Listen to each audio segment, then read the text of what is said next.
Apartado 4. Hemos visto cómo la ofensiva opositora se precipitó sobre todos los frentes en el mes de agosto. Perón se veía ahora en figurillas para atender todos los ataques. Fue entonces, hacia fines de agosto, cuando empezó a equivocarse, a perder esa lucidez con que siempre había actuado, la fría y despiadada lucidez que lo había llevado hasta entonces a golpear en el punto en que debía y en la oportunidad adecuada. Entre fines de agosto y mediados de octubre, Perón actuó como un suicida, de manera desorbitada, absurda e incomprensible. Dejaría de ser el sereno conductor de un proceso para obrar como un hombre acorralado, oscilante entre extremos que iban desde las amenazas indiscriminadas hasta la depresión total. Era bastante comprensible semejante caída. Muchas y muy poderosas eran las fuerzas que en su contra se habían desencadenado, y la palabra no es vana en este caso.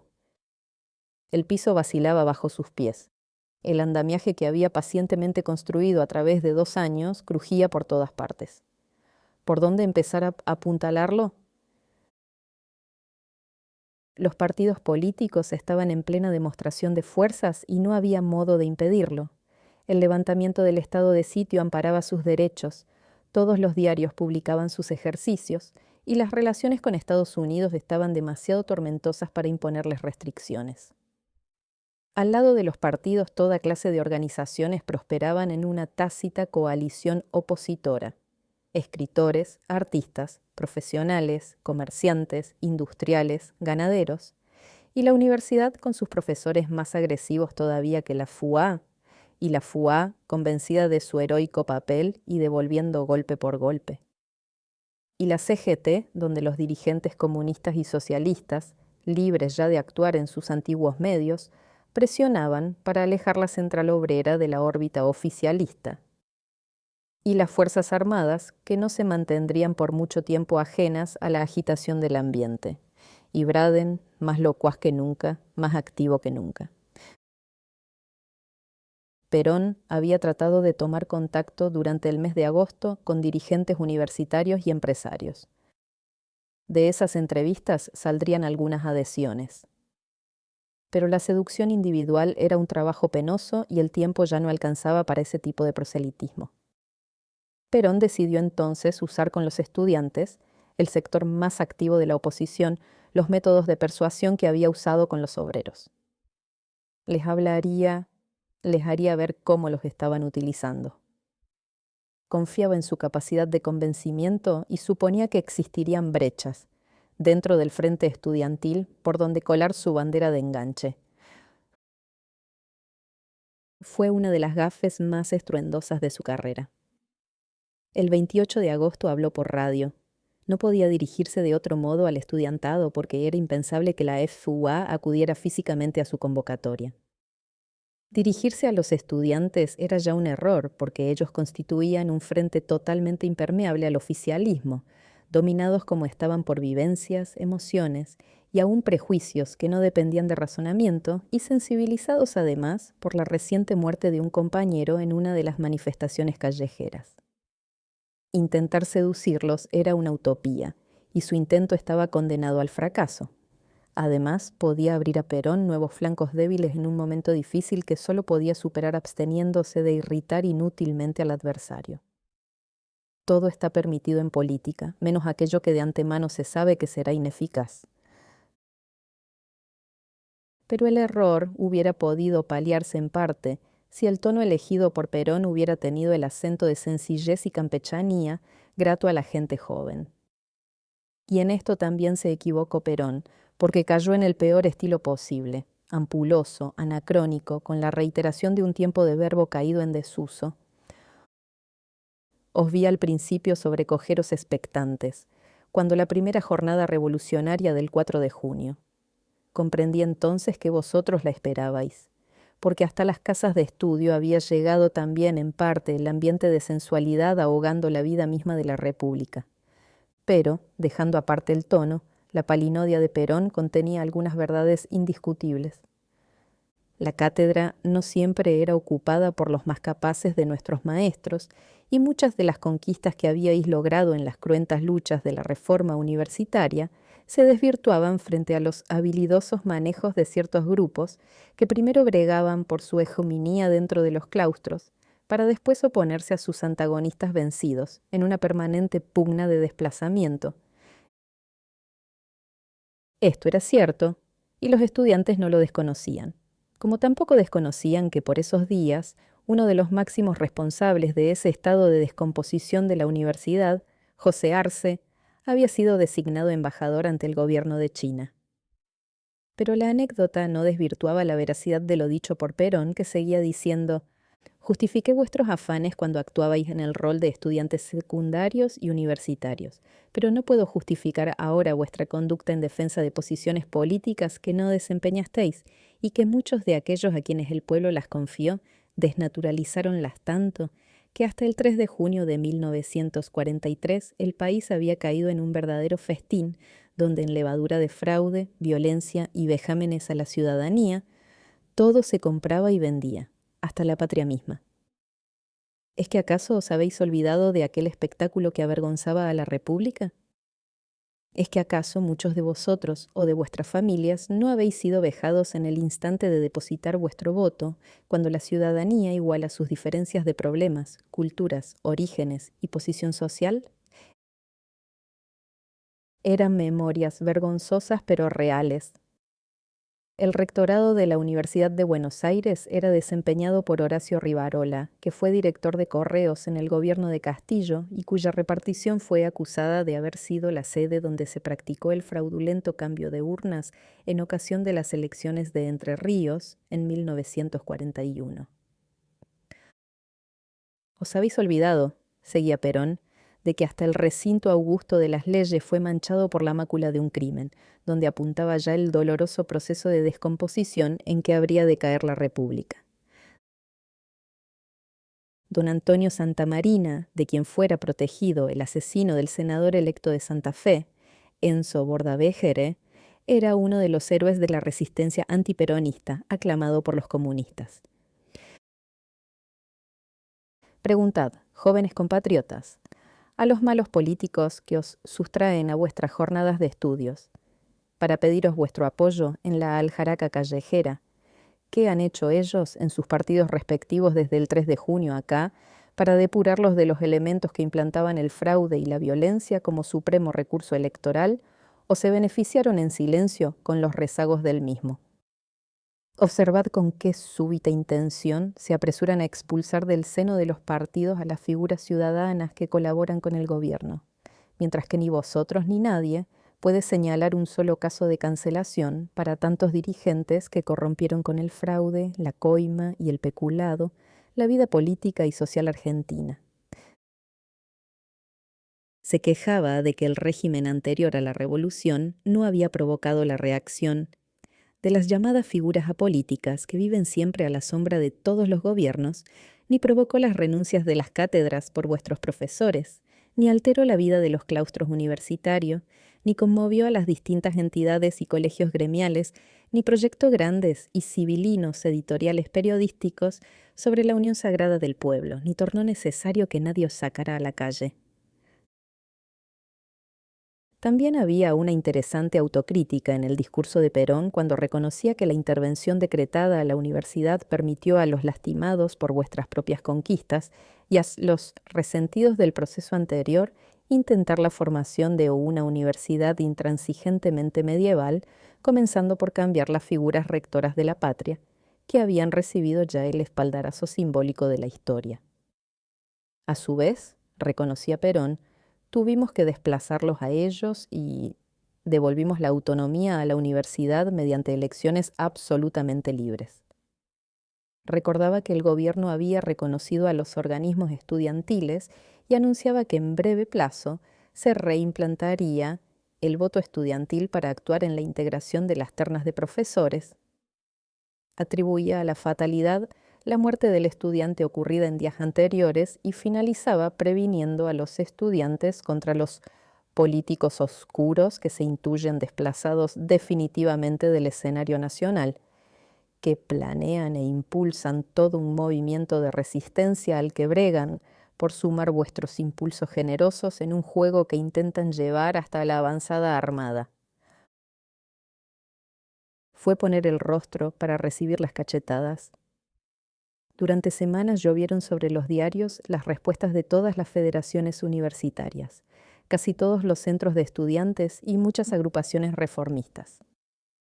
Desde el sarcasmo hasta la indignación, las reacciones de los estudiantes recorrieron toda la gama del rechazo.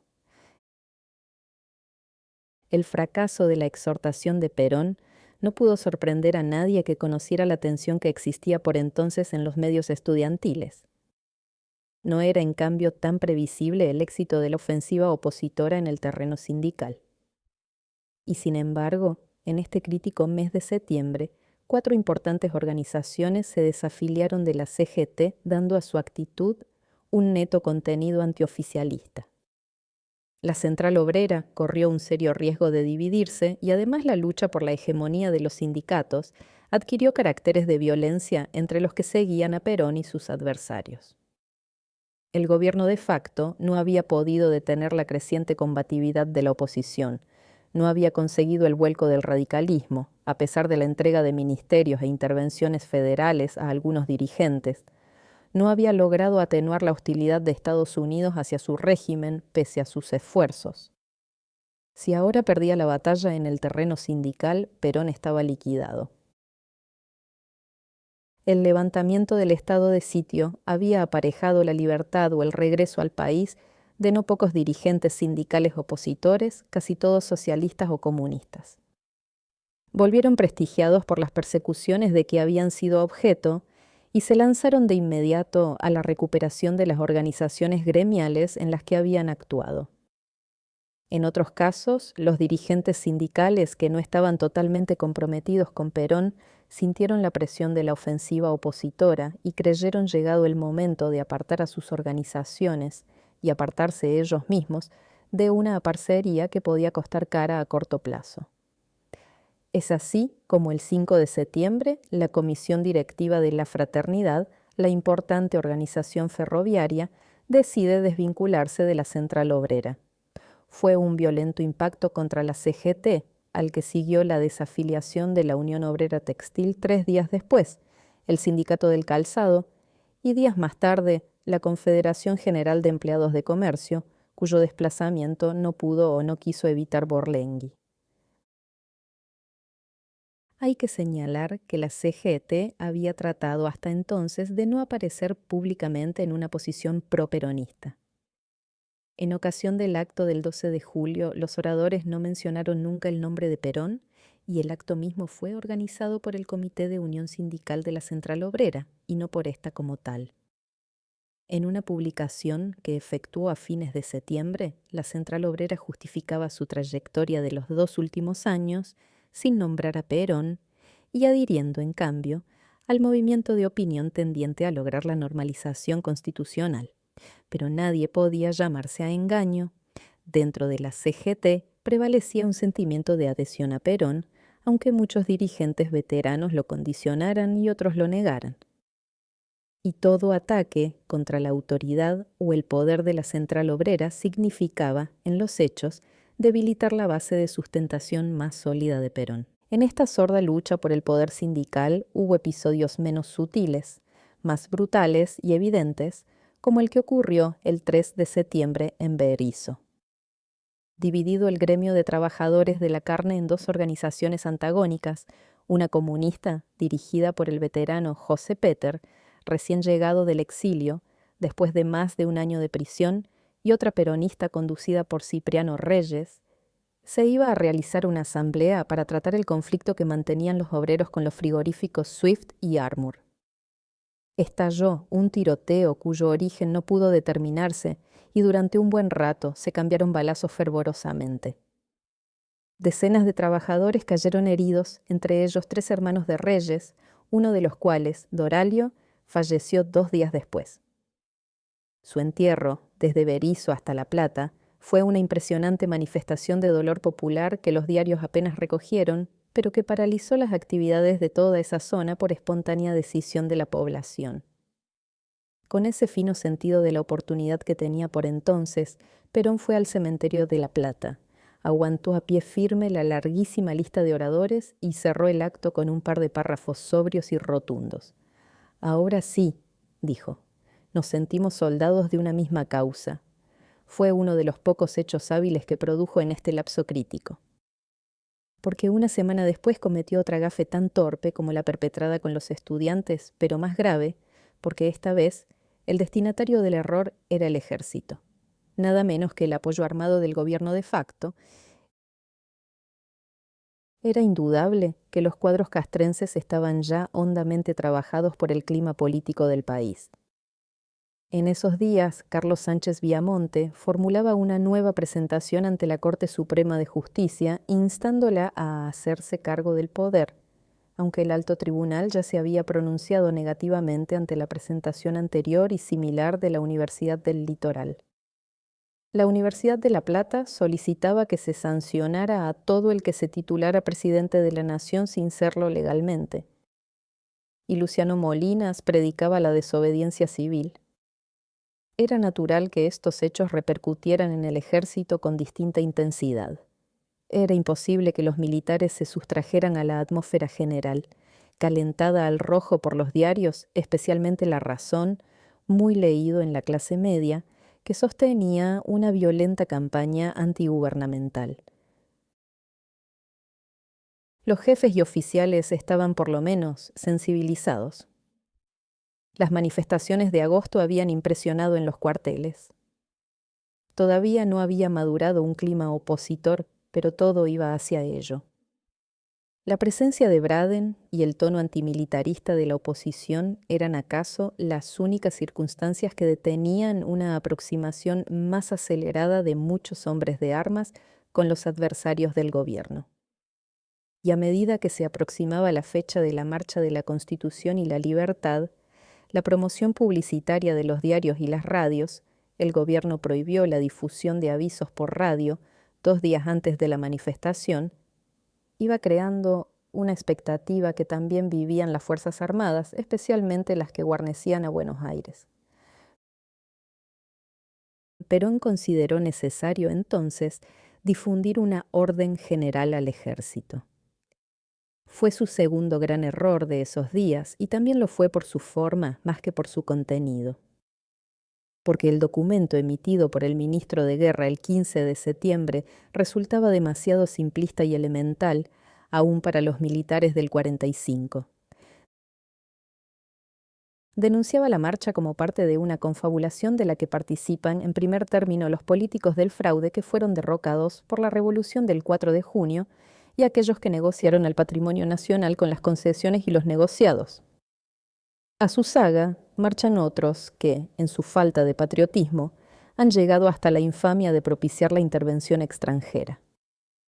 En segundo lugar, se han enrolado en la campaña de difamación los avaros e injustos que, faltando a sus deberes de cristianos y argentinos, se niegan a reconocer la justicia de la política social que ha sostenido la revolución. En tercer término, se han incorporado a este movimiento los representantes de los capitales que en alguna forma han sido lesionados por la política de recuperación económica que ha caracterizado a la obra revolucionaria. El ataque era demasiado sobreabundante para ser convincente. Docenas de jefes y oficiales eran parientes, amigos o conocidos de gente ardientemente opositora que no eran políticos fraudulentos, avaros e injustos o pulpos capitalistas. Pero el tono tremendista continuaba. Estas fuerzas oscuras fijaron como primer objetivo la creación de un cuadro falso destinado a presentar al gobierno como enemigo de los intereses del pueblo de la República, de la democracia y de la libertad. Una parte de la prensa, la venal y paga, está al servicio de los mezquinos propósitos contrarios al orden y a la tranquilidad, difundiendo diariamente un panorama social y político desfigurado para confundir a la opinión pública, a cuyo fin se falsean y tergiversan los hechos, las circunstancias y los propósitos del gobierno. También este párrafo resultaba excesivo para muchos de sus destinatarios. Calificar de venal y paga a la inmensa mayoría de los diarios del país, aquellos que en sus hogares se leían desde siempre, cuyos editoriales eran comentados como opiniones sagradas, era algo inaceptable para grandes sectores del ejército. La orden general señalaba los fines de la denunciada confabulación de la siguiente manera. Ahora, frente al fracaso de sus planes iniciales y a la circunstancia de que la Corte Suprema de Justicia de la Nación ha declarado improcedente la solicitud formulada para que asumiera el gobierno de la República, estos mismos elementos que desde el poder negaron sistemáticamente su auspicio a la preparación de la defensa nacional, recurren a las Fuerzas Armadas en un desesperado esfuerzo por dividirlas y anularlas.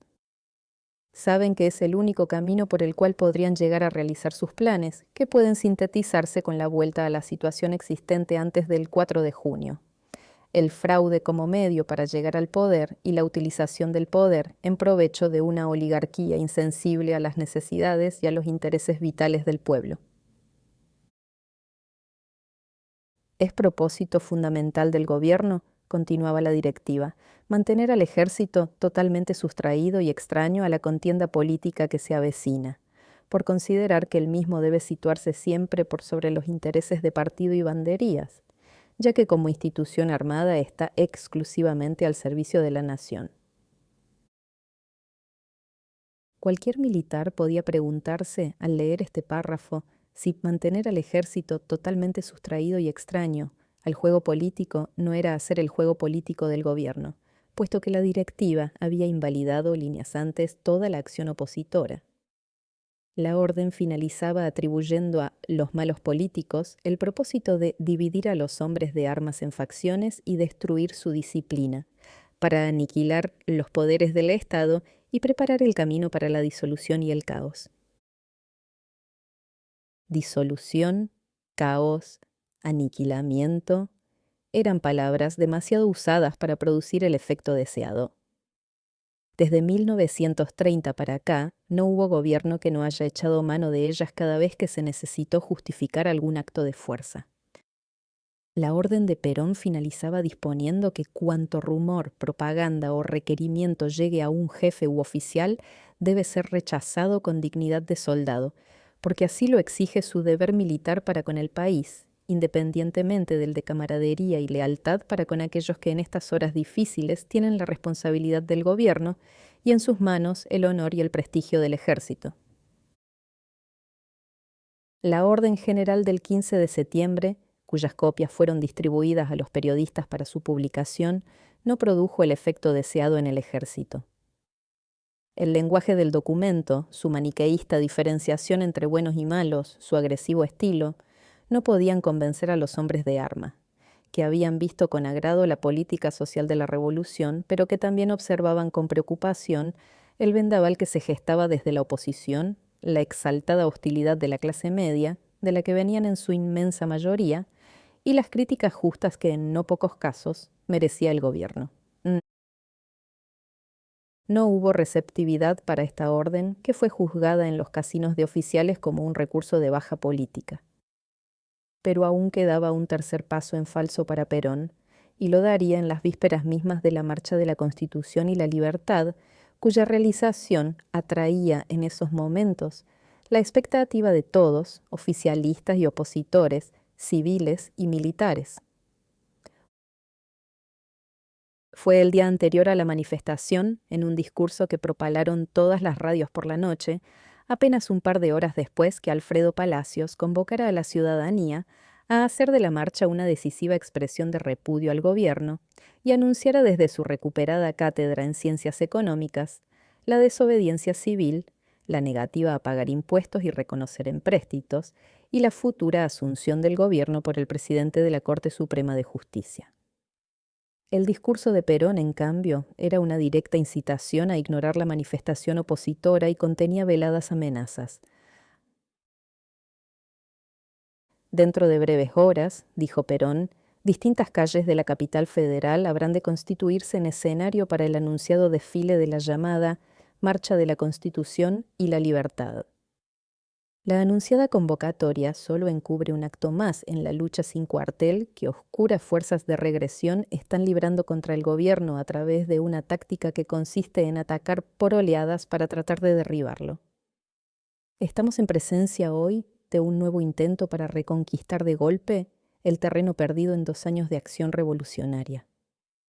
Cohesionado por ciertas figuras políticas de un pasado que no les permite posibilidades futuras, con otros apolíticos, quizás más perniciosos que los anteriores porque viven medrando al amparo de todos los gobiernos y ayudados por determinados agentes foráneos. Después denunció que la Asamblea Permanente de la Industria, el Comercio y la Producción se había reunido en la Bolsa de Comercio y decidido el cierre de establecimientos para facilitar la concurrencia a la marcha, y también que se habían constituido teams para sabotear la obra social del gobierno, recolectando fondos en entidades patronales con el fin de mantener una lucha violenta contra las autoridades. Repitió algunos conceptos ya vertidos en otros discursos y terminó previniendo a los trabajadores que el triunfo de la oposición significaría la pérdida de las conquistas alcanzadas. En el alud de acontecimientos que se precipitaron después, el discurso de Perón quedó como uno de los tantos que había pronunciado y se perdió en el granero de los hechos superados. No tuvo incidencia política, pues sus seguidores no necesitaban de las advertencias de Perón para no concurrir a la marcha, ni los que estaban dispuestos a ir dejaron de hacerlo porque el vicepresidente hubiera hablado. Analizado retrospectivamente, nos confirma la impresión de que en esos días Perón estaba, en el fondo de su espíritu, obnubilado e inseguro, aunque todos los testimonios coinciden en afirmar que exteriormente aparecía tranquilo y seguro de sí, como siempre. Un análisis sereno de la situación lo hubiera llevado a abstenerse de pronunciar esa arenga. Si la marcha triunfaba, Perón aparecería como directamente derrotado, ya que se había esforzado en desalentar a sus posibles concurrentes. Si fracasaba, era difícil que atribuyeran el mal éxito a sus palabras y siempre habría pretextos, como el de la huelga de transportes, por ejemplo, que iba a paralizar la ciudad, para explicarlo. Y de todos modos, Perón aparecía apelando a un recurso poco simpático y totalmente ajeno a las reglas del juego. El discurso del 18 de septiembre, pues, si careció de importancia política, tiene interés histórico, porque muestra el embotamiento de esa certera intuición que hasta entonces había caracterizado la acción pública de Perón. En ese ambiente de alta tensión se llegó al 19 de septiembre de 1945. Buenos Aires tenía, desde la mañana, un aspecto insólito, paralizado su transporte por una inesperada huelga que se atribuyó a maniobras de la Secretaría de Trabajo para impedir el acceso a la concentración. Había muchos comercios cerrados en adhesión a la marcha y un aire de día feriado flotaba sobre la ciudad, ya que muchas instituciones habían resuelto dar asueto para facilitar la concurrencia. La Secretaría de Trabajo y Previsión había prevenido que las fábricas y establecimientos que cerraran debían pagar el jornal a sus trabajadores. La Unión Industrial Argentina respondió que jamás se había pensado no abonar el día a los obreros y que gustosamente las empresas pagarían esa jornada no laborable. Todo el país estaba pendiente de lo que ocurriría después del mediodía entre la Plaza del Congreso y la Plaza Francia. Eran muchos los que creían que la marcha abriría una nueva etapa en el enfrentamiento político. Muy pocos pudieron adivinar que inauguraría el mes más agitado, dramático y decisivo de la historia contemporánea de nuestro país,